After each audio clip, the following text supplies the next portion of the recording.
আজ তোমার জন্মদিন। কি উপহার দেব ঠিক বুঝতে পারছি না। বিয়ের পর থেকে শুধু তোমার থেকে নিয়েই গেছি, সেরকম কিছুই দিতে পারিনি তোমাকে। বাড়ির লোকের এত অপমান সহ্য করে তুমি ছিলে আমার পাশে, ছেড়ে যাওনি আমার অসময়ে। তোমার চাওয়া পাওয়া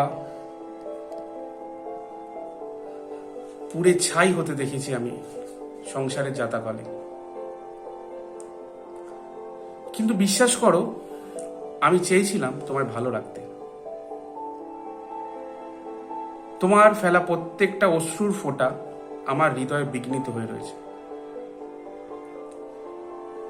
তুমি আলাদা হতে চেয়েছিলে, আমাকে নিয়ে আলাদা করে বাঁচতে চেয়েছিলে, কিন্তু আমি সেটা হতে দিইনি। আমি পারিনি সেটা।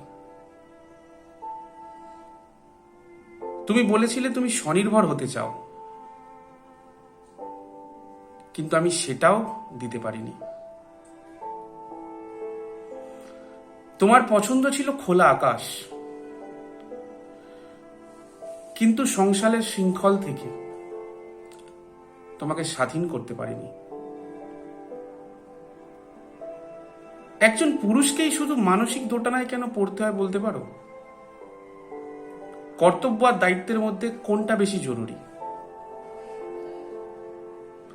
না, এর উত্তর আমারও ঠিক জানা নেই। যাই হোক, তোমার জীবনের শ্রেষ্ঠ কাঙ্ক্ষিত উপহারটাই আজকে তোমায় দেব। তুমি যতক্ষণ এই চিঠিটা পড়ছো, হয়তো দেখো সেই খোলা আকাশ তোমায় হাতছানি দিচ্ছে। যে ঘুড়িটা একটা সুতোর টানে আটকে ছিল, হয়তো এতক্ষণে দমকা হাওয়ায় সেটা উপড়ে গেছে।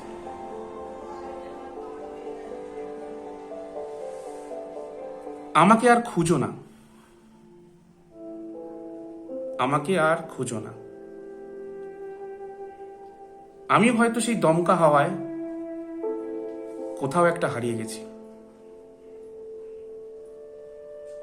তুমি ভালো থেকো প্রিয়তমা।